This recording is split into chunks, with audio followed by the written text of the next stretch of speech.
بسم اللہ الرحمن الرحیم۔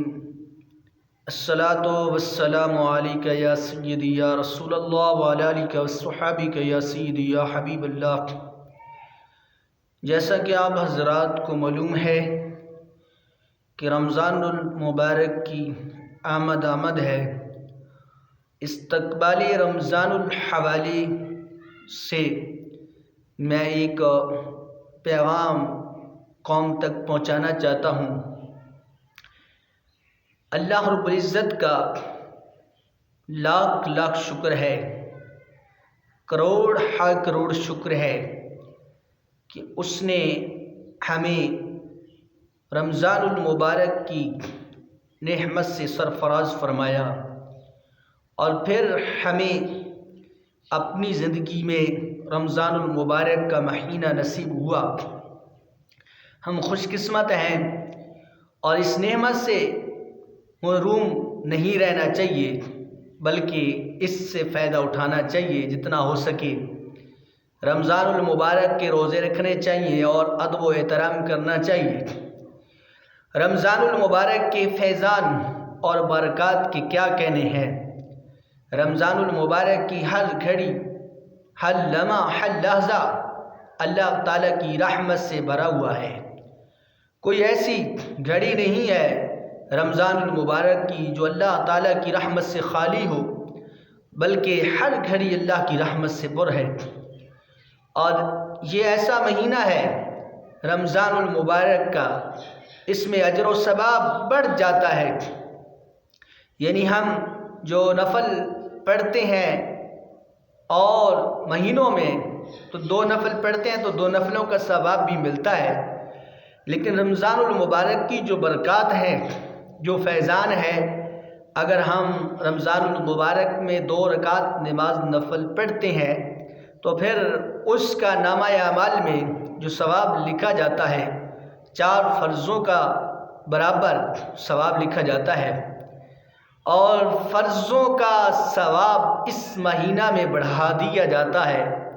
جو ہم کسی اور مہینہ میں فرض ادا کرتے ہیں تو 4 فرضوں کا ثواب بھی ملتا ہے، لیکن اگر ہم رمضان المبارک میں پڑھتے ہیں فرض تو 70 گنا اضافہ کر دیا جاتا ہے، یعنی 70 فرضوں کا ثواب نامہ اعمال میں لکھ دیا جاتا ہے۔ روزہ دار کا سونا بھی عبادت میں شمار کیا جاتا ہے، اور ایک حدیث میں ہے کہ روزہ دار جب افطار کے وقت دعا مانگتا ہے تو اس کی دعا پر فرشتے آمین کہتے ہیں۔ اور ایک حدیث میں ہے کہ روزہ دار کے لیے جو سمندر میں مچھلیاں رہتی ہیں، جانور رہتے ہیں، وہ روزہ دار کے لیے دعائیں مغفرت کرتی رہتی ہیں، اور صبح و شام 70,000 فرشتے دعائیں مغفرت کرتے ہیں، بخشش کی دعا کرتے ہیں۔ کس کے لیے؟ روزہ دار کے لیے۔ یہ اعزاز روزہ دار کے لیے ہے، کسی اور کے لیے نہیں ہے۔ اور خوش قسمت ہے روزہ دار کے نورانی فرشتے، معصوم فرشتے اس کے لیے مغفرت کی دعا کرتے ہیں۔ روزہ عبادت کا دروازہ ہے، کیونکہ روزہ باطنی عبادت ہے، خفیہ عبادت ہے، ظاہری عبادت نہیں ہے، اور خفیہ عبادت اللہ رب العزت کو پسند ہے، اور رب العالمین خفیہ عبادت کو پسند فرماتا ہے۔ تو اس حدیث کے مطابق روزہ عبادت کا دروازہ ہوا۔ تو قرآن پاک میں روزے کی خصوصیات کو بیان کیا گیا، اس مہینے کی خصوصیت کو بیان کیا گیا۔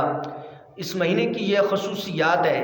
اللہ رب العزت نے قرآن پاک میں ارشاد فرمایا شہر رمضان الذی انزل فیہ القرآن ھدی للناس وبینات من الھدی والفرقان، فرمایا یہ رمضان کا مہینہ جس میں قرآن اترا اور یہ لوگوں کے لیے ہدایت اور رہنمائی کی اور فیصلے کی اس میں باتیں ہیں۔ فمن شاہد منکم الشہر فلیصمہ، فرمایا تم میں سے جو کوئی ماہ رمضان المبارک کا مہینہ پائے تو اس کے روزے رکھے۔ تو قرآن پاک کا یہ حکم ہے کہ روزہ رکھنا یہ فرض ہے۔ جب مہینہ آتا ہے ماہ رمضان کا تو ہمارے اوپر یہ روزہ فرض ہو جاتا ہے. جس طرح نماز فرض ہے اس طرح روزہ بھی فرض ہے. اگر آپ نہیں روزہ رکھیں گے تو کل قیامت کے دن پوچھ ہوگی، حساب دینا پڑے گا.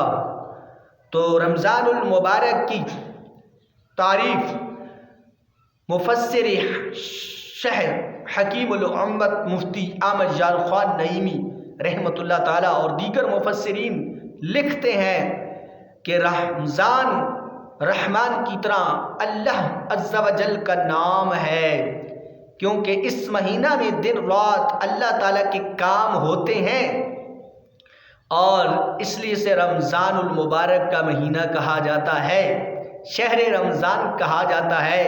جس طرح مسجد و کعبہ اللہ کا گھر ہے، وہاں بھی اللہ کے کام ہوتے ہیں، یعنی نماز، روزہ، تراویح، تلاوت قرآن اور دیگر عبادات ہوتی ہیں.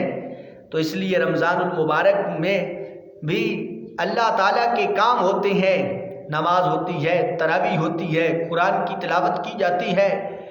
خوش قسمت ہے وہ آدمی جو اس مہینے کو پاتا ہے، پھر اللہ تعالیٰ کی رحمتوں کو حاصل کرتا ہے.